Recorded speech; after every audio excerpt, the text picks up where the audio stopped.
Welcome to Networking RX, a podcast devoted to helping business professionals like you enhance your networking skills in order to become more proficient giving and receiving quality business referrals and improving the overall quality of your life and the lives of those around you. The Networking RX podcast is a production of AmSpirit Business Connections, an organization whose mission is to empower business success through networking. As many of you know, I run an organization called AmSpirit Business Connections. We bring together entrepreneurs, sales reps, professionals into a weekly meeting where they learn about one another and exchange referrals. And it is a structured process. It's not a coming together and mill about and see what comes of it. It's a very structured program. And from time to time, people will tell me, I don't like networking. They kind of lump it in all together. And what I try to tell people is there's really lots of different types of networking out there. And today I have with me on the program, all the way from Melbourne, Australia, Lisa Britcliffe, and she's a property advocate, which is a distinction in Australia for somebody helping someone sell a home or buy a home, excuse me. It's a little different than the United States. But she was brought to me by the wonder of LinkedIn and got to looking at her profile. She's laughing. She's got a program that she's put together called Walk Your Talk, which is a networking community of entrepreneurs and professionals, value-driven. People who really are looking for the relationships. And it's not that business doesn't happen, it's just they don't lead with business. It's just come together. And I was on their website. You guys have all sorts of neat little things. It's winter down there now. We're recording here. It's mid-July. Which is just, the days are getting longer for you. Not fast enough, but they're getting longer. Slowly. Thank you. Do you want me to jump in? Oh, go ahead. Yeah, please. I'm pretty catchy. Did you want to share something else? No, yeah, go ahead. Yeah, I can keep talking, but go ahead. I was actually just thinking, one of the things that one of the members was saying, I think it was last walk, so a couple of weeks ago, we meet at 7 a.m. in the morning, and right now it's still semi-dark. And we were saying they couldn't believe that in the time that we've been a community, which is now about 14 months, only once on one of the occasions has it rained. And I'm like, God is looking after us. Many of them are not believers, and that's okay. But I do believe that it has been, and when we first met, I shared with you, when I brought these people together, I had no vision and no strategy as to the reason why. I just knew, I got a nudge that I'd met most of these people on LinkedIn. Because when I started, I'm just going to backtrack a bit. Please. When I came back into the industry, into property, which I had left 13 years before that, had kids, found the industry was not conducive to and aligned with who I was and how I believed, it lacked the transparency, integrity, honesty. I'm deeply sensitive and intuitive, and I didn't feel that it supported those things that I was. And so I left the industry, and I actually swore I'd never go back until 2 years ago, and then I got a nudge. And it was clear that I needed to come back and make a difference in an industry that really did lack a lot of those things. In the process of coming back, I did go and work very, very temporarily for a traditional real estate agency. So in Australia, that is traditionally to sell homes. Yes, they buy homes, but most people are not compensated for it. So it's very different, the advocate space, to a traditional real estate agent. And when I went back into this agency, I was really clear they were very much about cold calling, giving me a database, because they said, well, that's the way you're going to get off the ground. Letterbox dropping, door knocking. And I think that they thought that I had a fear of rejection. I've had so much rejection, Frank, in my life that I think I've developed a muscle to know that it's not about me. Right. It's taken a long time. So it wasn't that I was afraid of rejection. I just knew, because I'd spent, sandwiched in between the time of leaving real estate and coming back in, I had got very much involved in the personal development space. So I'd understood who I was. I knew And now I can say how God had designed me to be, what my gifts, specific gifts are. Um, and one of the things was I knew that I'm very, very good at building relationships, and I can disarm people and have people feel safe with me, and build connection very easily. I find a way. I'm just able to read it. So for me to pick up the phone to someone I didn't know or knock on the door to someone I didn't know didn't make sense to me. And I tried to explain that. So what I did was I started jumping on LinkedIn, and I hadn't really been on LinkedIn before, because I was in the coaching space and I was very much more Facebook. And I started to find, I believe God led me to find like-minded professionals whose values were very aligned with me. And it was through this development of these relationships that I then had a couple of handfuls of really great people. Then I thought, okay, well, I'm going for a walk. There was a woman I'd gone for a walk with a couple of times. She was in the financial space, empowering women who'd come out of, often who were single or come out of marriages. And just to give some context, I separated 6 years ago. So I felt really called to help either be it single women that had left relationships because I'd been coaching in that space, or couples who were separating, to help facilitate and be in a home where maybe there was some there had been a breakdown of communication. And so a lot of the people that I connected with were in that sort of family lawyers, financial planners, advisors, mortgage brokers that worked in that space. So I thought, well, I'm going to bring them. We've got a beautiful called the Botanical Gardens in Melbourne, and so I invited, I think it was 12, and 8 showed up for the first walk. And what I did was I curated the matches. So not based on that person and their role or their business. And it was more so, there was more so a deeper layer of what I believed or what I could see would be an alignment where there could be a connection. And so I curated the matches. I had 2 people walking with each other, and then we'd split up halfway, and they loved it. I also gave conversation prompts to help people, because I'd understood from my years of personal development that the foundation of everything is connection. And so if you can find a connection with someone and you can build that, everything's comes from that place. That is that is the foundation of all really good relationships. And so what I was doing was I was supporting them to build that connection. And then what we've seen from there is, yes, there's been friendships that developed. There's been a lot of there's been collaboration. And yes, not structured referrals per se, because I'd been to the likes of a BNI, which they've got their own merit. Sure, yeah. But that wasn't aligned with what I wanted to create. I wanted to create essentially a room full of people, but it wasn't a room. It was out in nature, which, we know that when we walk and we're connected to nature, that often things flow and we can come into, things can be shared. We develop. I just feel that people were finding that communication flowed much more easily, and they were able to connect dots and connect other people.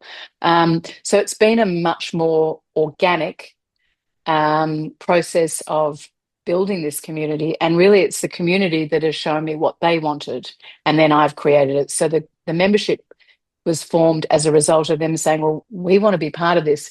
We walk away, it's like one of the highlights of our month is coming together. And this is an extraordinary group of people. And I do believe, although there hasn't been loads and loads of business done, I can see the vision. The vision was placed on my heart. It's very clear that these relationships will be long lasting, well beyond whatever may happen with Walk Your Talk in the next 10, 20, 30 years. But it will also, it'll be for twofold. It'll be for them personally, for them from a business perspective, but also from a network of people that they know that they not just like and trust, but they actually want to be around. Yeah. And that was a key thing for me. Do I want to be around these people on such a regular basis? And if I do, then I'm going to have no problem referring these people to my people, i.e. clients, friends, family. Well, I will tell you, in my organization, referrals are very intentional, right? I mean, that's what we do. But I tell people, don't expect them right away. I mean, and people will routinely say, and my point in telling you this is, I wouldn't feel bad that things aren't happening, because even when things are intentional, as with us, people need to have that relationship. I mean, if you're selling flowers, Lisa, I'll take a chance on you, right? All right, I'll buy flowers. I need flowers. You know, for my mom, my wife, whatever.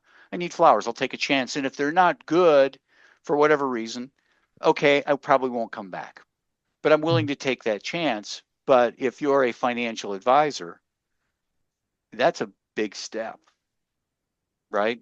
You're referring somebody, it's their life savings or whatever. Mm. And so that's supposed to take time. So Mm. I don't think there's anything Mm. wrong with, hey, I can't point to anything yet because 14 months isn't a long time. Mm. Uh, Mm. and the walks are, well, I was on your website. About once a month, Okay, sometimes twice a month. And not that I want to correct it, but there certainly has been sure, business that has happened. I was just saying to one of the guys that's joined, he's had so much business. For a few, I would suggest a few reasons. One, he doesn't come in seeking. hmm It's so clear. And I'm not saying that people do, but there some people is very much, what am I going to receive from this, my outlay? And we I call it, understand that. It's I, very much, yeah. we call it sales breath. They got sales, they got sales breath. Yeah, and I look, my intention has been not to have that type of caliber of person, Sure. because I know that it's actually not going to work for them. So I have vetted every single member that's come in. There's quite a process. When I say quite a process, if it's a no, and I have had to say that on a couple of occasions, it's because I know that it's actually not going to be a benefit and value for the community. Yeah, so the community won't get value or enjoyment from that person or those people being Yeah. part of the community. So it does take quite a lot of time to actually make sure that we have the right people in the community. Um, he's had a lot of business, but the other thing is that his price point, and I think this is relevant, his price point isn't the price point of engaging an advocate. Yeah.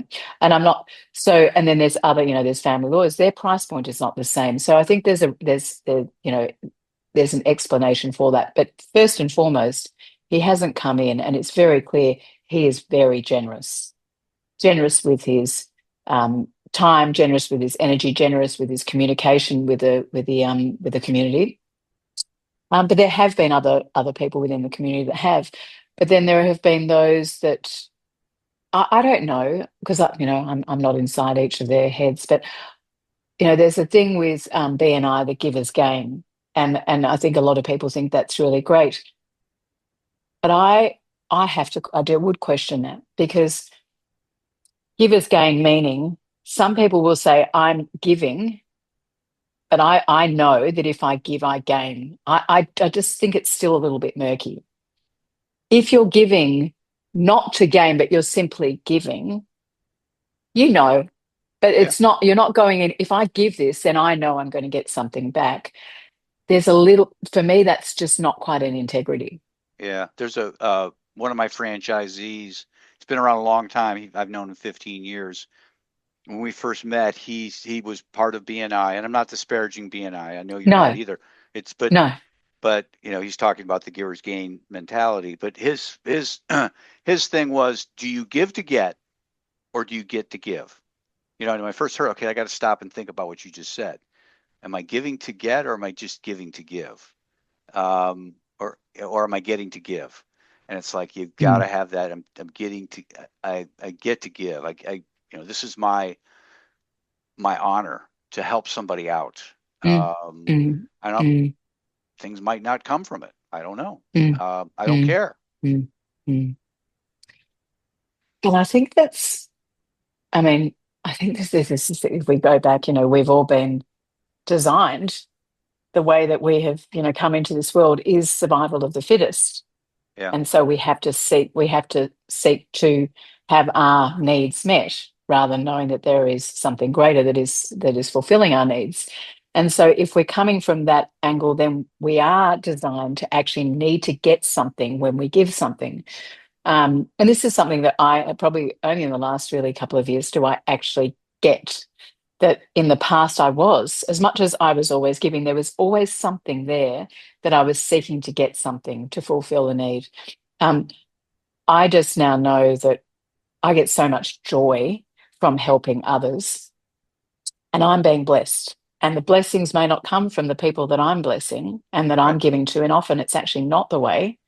I'm being blessed over here from someone that lives miles away and has only just been connected to me and I don't see regularly. And that the blessings may not be coming from my community, but as I continue to bless, as I continue to give, as I continue to pour life and support into others, that happens, but elsewhere. So I'm not looking for them to give it to me. No, I totally get it. I mean, it's how it. I'm putting words in your mouth, but how it's coming to you is in immeasurable ways. I mean, that Mm, warm, fuzzy feeling you get helping people. I mean, it's it's actually oxytocin. It's the same thing that when we mm, fall in love or have a child, mm, mm, that just that bonding chemical. And when mm, we do things for other people, we feel that. And what they know from oxytocin is um, it serves to make us healthier. I mean, it's mm, a protective measure for certainly mothers, right? A new mm, mother, it's like mm, you can't have a new mother be sick, so we want to try and protect that new mother. We want that new mother to bond with the child because the child needs mm, that. So this mm, is mm, all mm, mm, all part of God's design to make it all work. mm, mm, And so mm, when you're working mm, with people and helping people, um, you're getting that, and there's something to that. I mean, there's value in it, is what I guess is what I'm saying. mm, mm. So much. And this, and it gives me so much joy. And that is what's really transformed for me is I get so much joy without the attachment of anything needing to come. I get so much joy. And and even though there may not be a blessing of financial reward, and often that there isn't, but the blessing of receiving that I can see that whatever I have given done for them is so gratefully and graciously received is, I mean, my heart makes me teary, just that exchange. Yeah. Um, Now, I would step back here a second. When you say you curate pairing people up, I mean, are you looking at people and saying, okay, these two have kids, and maybe they'll talk about their kids, things like that, or No, it's I can't explain, okay, but what I get is I'll have a list of people, or I will know somebody's coming in casually, and it happened with, say, for example, I'll give you an example. There were two women that joined. One woman that I knew that I'd reached out, and I was like, I think this would be really great. I'd met her previously, and she'd open up. People, I have that way. People just share, what's going on. They feel very safe.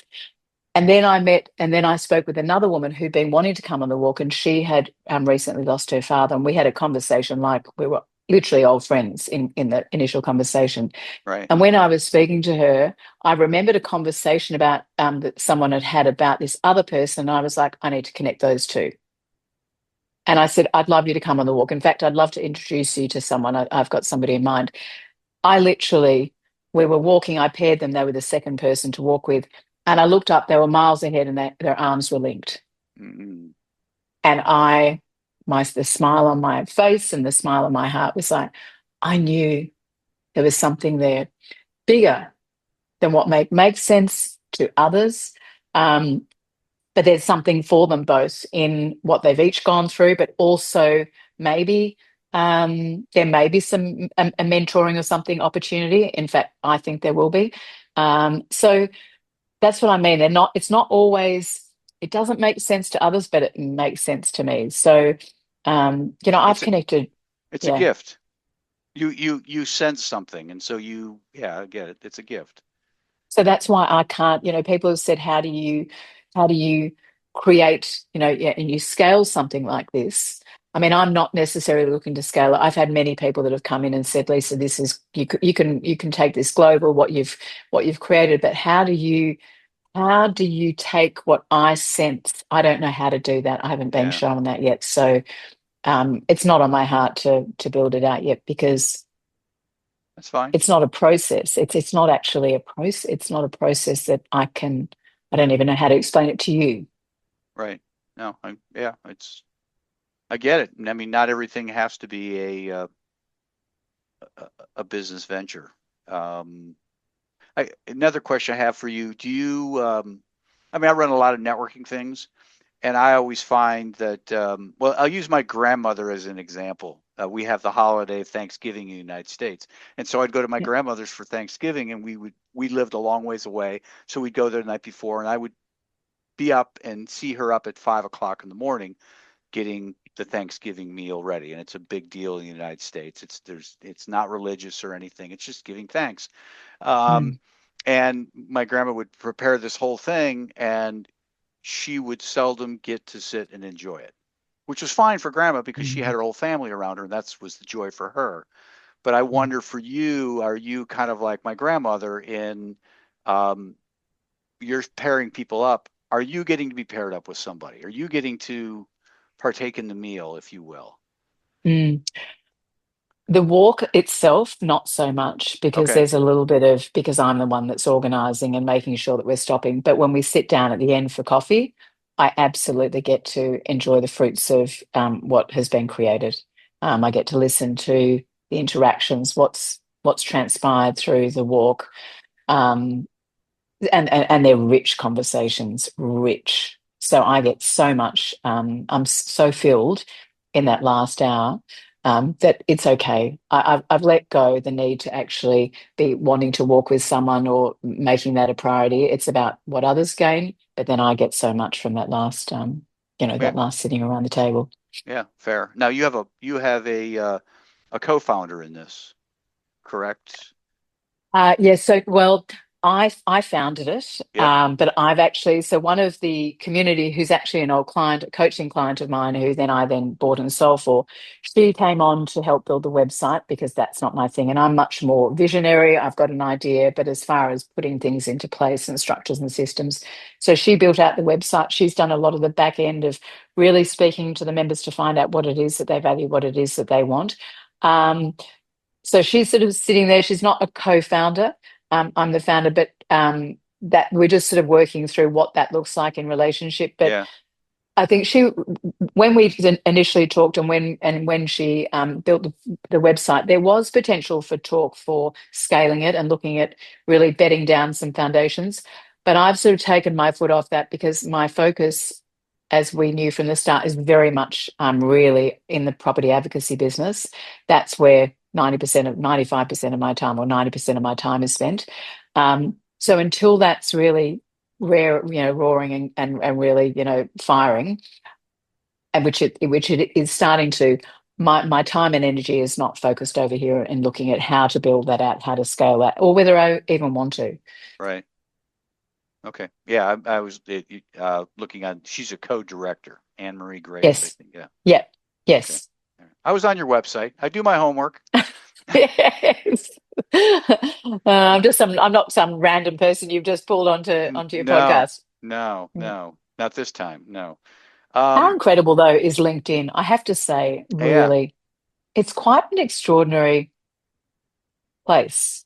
It doesn't have the, I don't know, whatever it is that Facebook or Instagram have. It just has an integrity and a cleanliness about it that's a lot purer, I find, apart No, from all the messages you might get in your inbox. yeah, I mean, there is that, but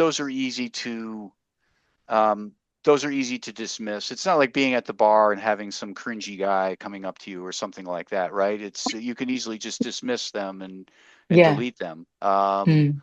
Mm. But no, for me, it's been great. Obviously, getting to meet you and people all over the world. Mm. Yeah, I know people pretty much in every continent, except, well, Antarctica. Nobody lives there.